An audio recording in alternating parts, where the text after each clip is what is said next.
Okay, so we're on, and I'm Karen Herman with the Archive of American Television, and it is my great pleasure and honor to be interviewing Mike Douglas here in Beverly Hills, California. And today is March 31st in the year 2005. Okay, and we're on. I want to talk a little bit about your early years and influences, and our first question is, what was your name at birth? Michael Delaney Dowd, D-O-W-D, Jr. And You know something? I never changed that name because my Irish father would have been brokenhearted had I changed it. And all of a sudden, I joined the Kay Kaiser Band, and the one thing he said was Mike Todd was a very good friend of his. And I don't know whether you ever remember the old professor, but he would say, "Here he is now, Michael Dowd." And people go, "What? What was that name?" So he knew that. He was smart enough to know that. So he waited. He didn't tell me he had changed my name. But the third show we did was live. These were live. He was number one on radio at the time. And we went to a camp somewhere in California, all Marines in the audience. And as I walked out, and it was quite a long walk to center stage, he said, here comes Michael Douglas. And I stopped and walked backstage because he hadn't told me. And I turned around and I could hear mutes dropping in the orchestra. And I finally rushed back, and thank heavens I was there for the first note. But that was it. Michael Douglas. Now I changed it to Mike. And then along came Michael Douglas on Streets of San Francisco later. And I think he wanted to call himself Mike, but it was too late. The union wouldn't allow it.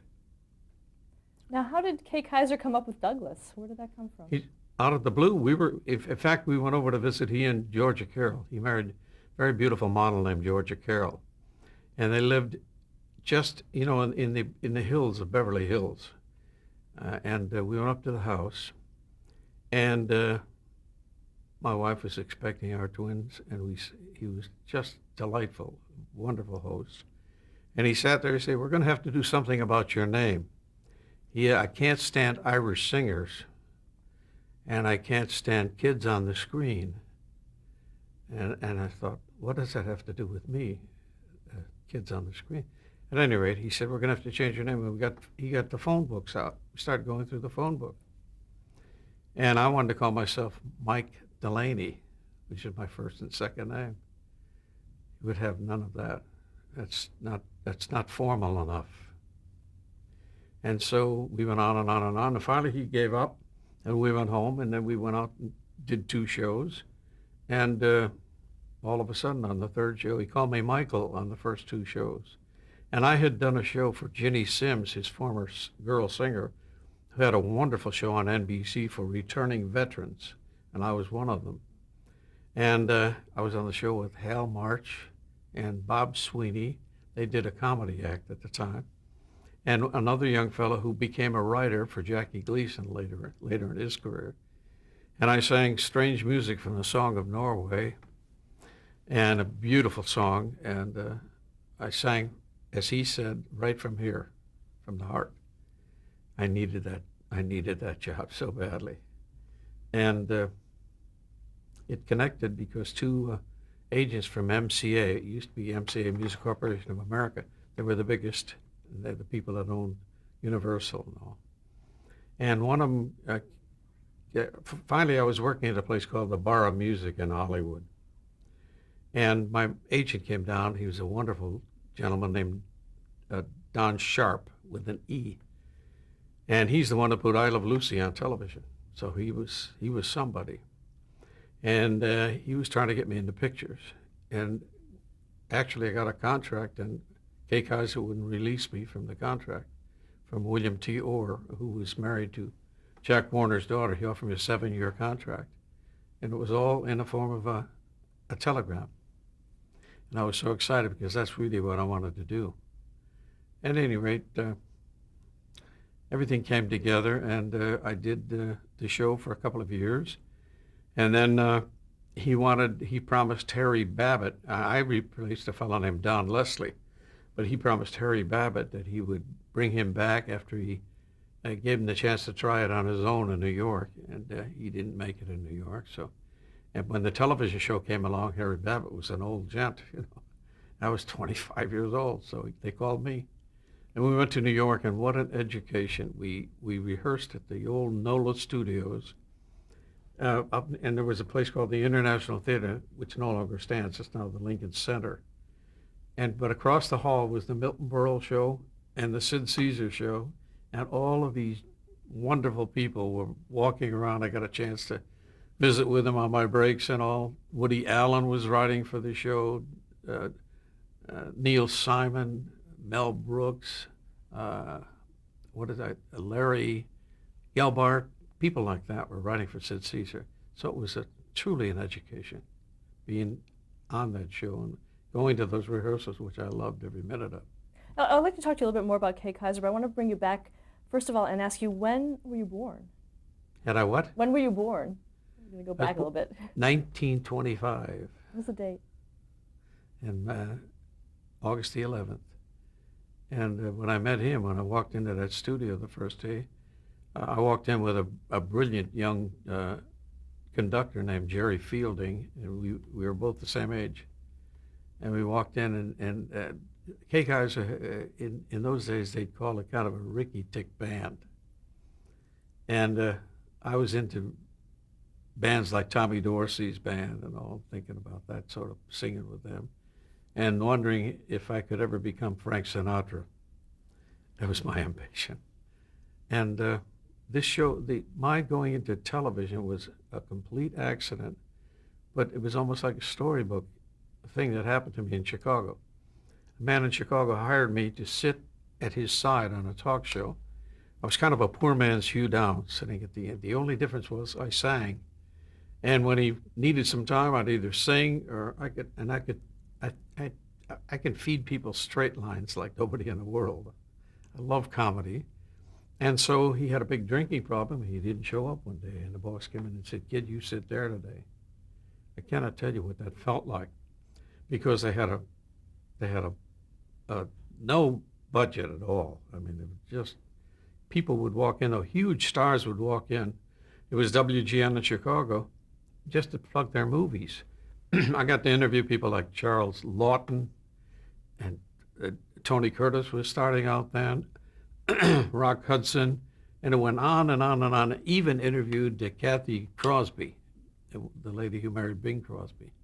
She was about 19 or 20 years old. So it was a great experience. And then the boss called me in the office the next day and said, "I want you to take this show." Do you remember the name of the show? The Ernie Simon Show. I said, "I can't do that." He said, "What are you talking about? I run this place. I want you to do it." I said, "He hired me. I can't." And I was honest about it. I just said, "I can't do that." I said, "If you can find me another show that somebody doesn't already have, I'd be happy to do it." And he did. He found me a show called it Hi Ladies, and that was the beginning of it all. It was an education like you couldn't believe it. It was no budget, and you'd be talking to some dignitary, and they'd hold up a sign and say, "Your next guest is Charles Lawton," or whomever, and you just have to make it up as you went along. And I enjoyed it. I enjoyed doing it. And I could think on my feet a little bit, and it helped. And I had had a lot of experience in the early days before I got into service in nightclubs and that sort of thing. And that experience came in very handy. Let's go back a little bit to your childhood and growing up and your influences. First of all, what were your parents' names? Pardon? What were your parents' names? My dad's name was Michael. I'm a Michael Jr. My mother's name was Gertrude. I had a brother, Bob, and a sister, Helen, and all of them are gone. I hate to say it, but my sister passed not too long ago. And wonderful family. I was so blessed. What did your parents do? What did my parents? My father was he sold for the Canadian Pacific Railroad. If somebody was shipping a load of wool or a load of whatever, he would go out and sell so many cars of this or that. He's a traveling freight agent, they called it. My mother had a beauty parlor, and she worked all the time, because those were awful years, That was the Depression era when I was growing up, and it wasn't easy for either of them. And my father was an inveterate gambler, and so we moved a lot. Was there one place that you lived in more than others? I'm sorry. Where did you grow up? What city did you grow up in? Grew up in Chicago, and mainly the western suburbs, places like Forest Park, Oak Park, Maywood. We moved a lot. And we could just barely get acquainted with the home, and we'd have to move. And it wasn't easy. And the greatest thing that ever happened to me in my entire life, apropos of what I was just saying, I was able to buy my folks a home. I was able to buy my sister a home. I bought all of my children homes. And it's such a good feeling. And they have to sign a paper that they will never finance the home. And I learned all of that when I was a kid, how important it was to have a roof over your head and not have to worry about house payments and car payments and things of that nature. So it was a good lesson. Was there a lot of music in your family? Oh, my mother was a concert singer. My mother was so musical, so good. But in those days, for a woman to go on the stage was a no-no. And her father, my grandfather, was German and very strict. And so she didn't get a chance to do anything of that nature. I'd just hear her sing if they'd have parties at the house, entertained at the house. She used to put me to bed with the Fritz Kreisler records. He was a great violinist. And I literally could hum melodies before I could speak. I would hum melodies. So music was a big part of my life. Still is. Did you have any hobbies growing up? Did I what? Have any hobbies growing up? I guess baseball. I love baseball. Played a lot of ball. Played in the American Legion, baseball. I love golf. I just fell in love with the game of golf. And it all started by my being invited to a TV Guide golf tournament. My father had in the garage a little bag of the old wooden shaft clubs. I don't know where he got them. He had them for years.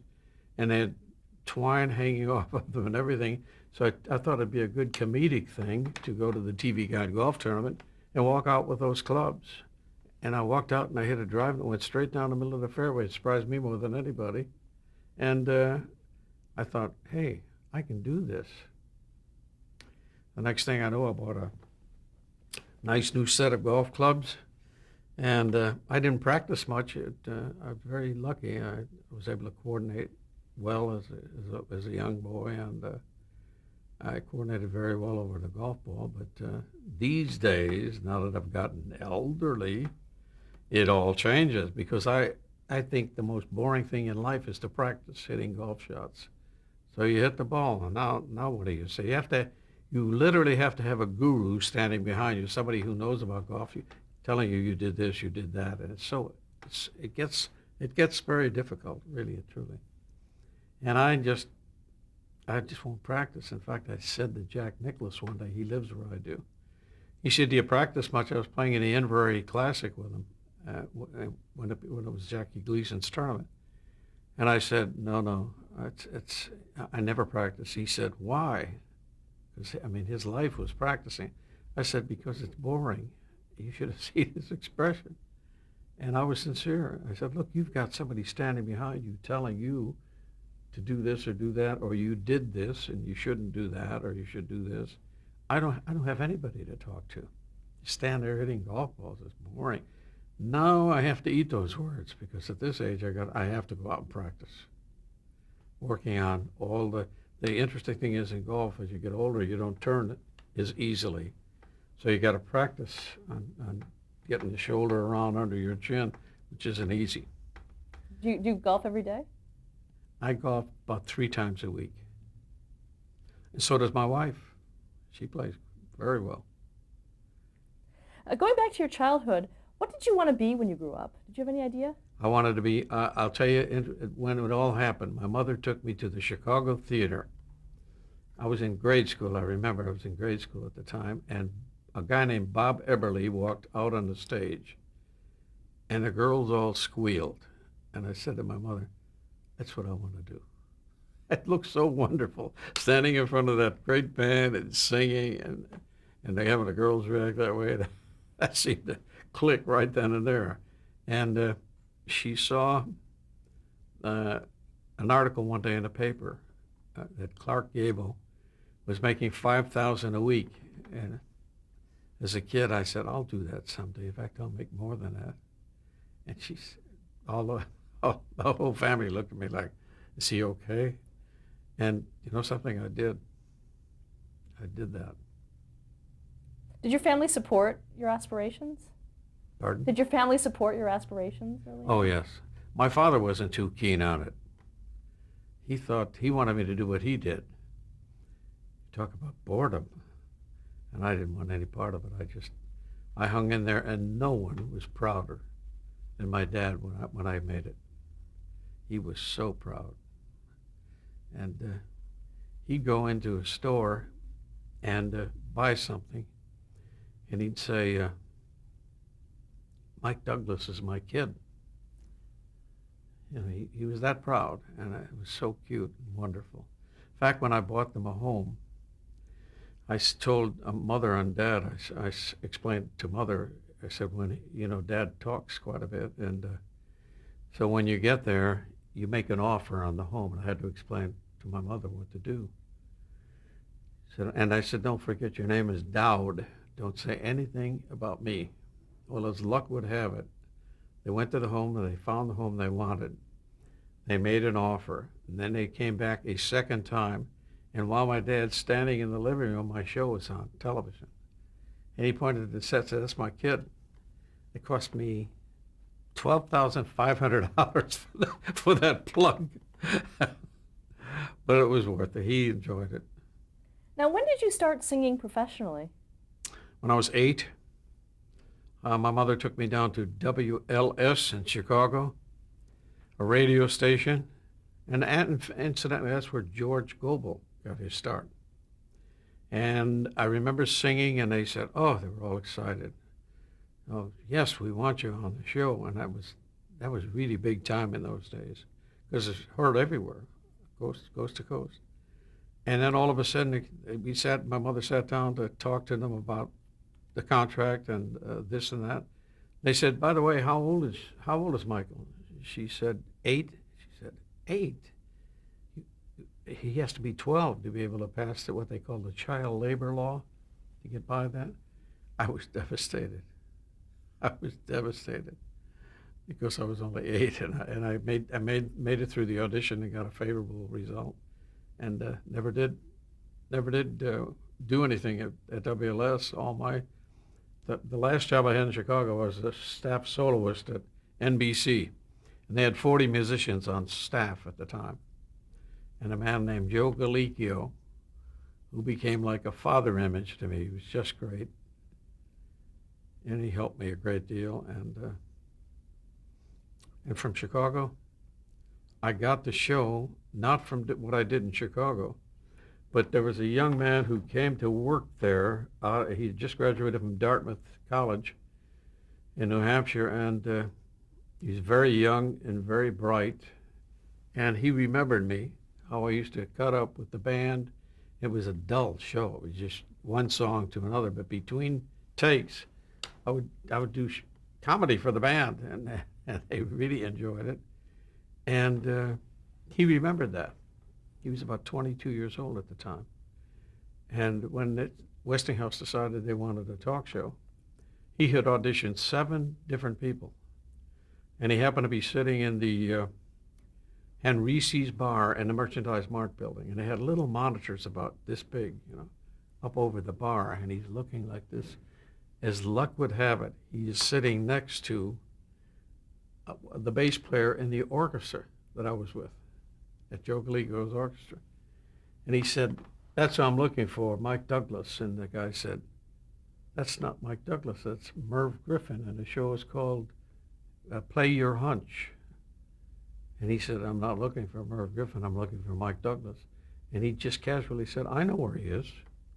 and gave him my address. And I was in Encino at the time, California, and wrote me a letter and said, please fly in. Sent me tickets to fly in to Cleveland. And as luck would have it, these young people that he had hired for the staff were all just out of college, very young, and with energy beyond belief. And I did the audition, and somehow or other they were able to come up with all these ideas, many of which I could execute in some way, because I had to teach them, you have to have a finish. When you're doing a bit, there has to be a finish that evokes laughter or something. It's got to end with a laugh. And the combination, thank God, it was just perfect. And it happened so just like clockwork. And I finished that audition. I had such a positive feeling about that show. It felt like I'd been doing it for years. What was the audition? What did you do? Pardon? What did you do in that audition? I did a television show with an audience and guests, just as though I was on the air. And they prepared it so well. They were so good, that staff. And I was ready. I had an awful lot of experience. And I had to teach them a lot about show business. I remember one day we had a terrible snowstorm in Cleveland, a blizzard, a typical blizzard. And Sammy Davis was to have made an appearance, 2 appearances. And it was the kind of weather where, the trees are all full of ice and horrible weather. Cars are skidding all over the place.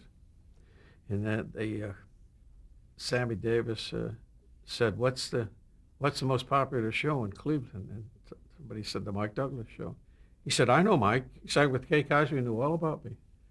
And so they brought him over. Now, Sammy, the show was 90 minutes.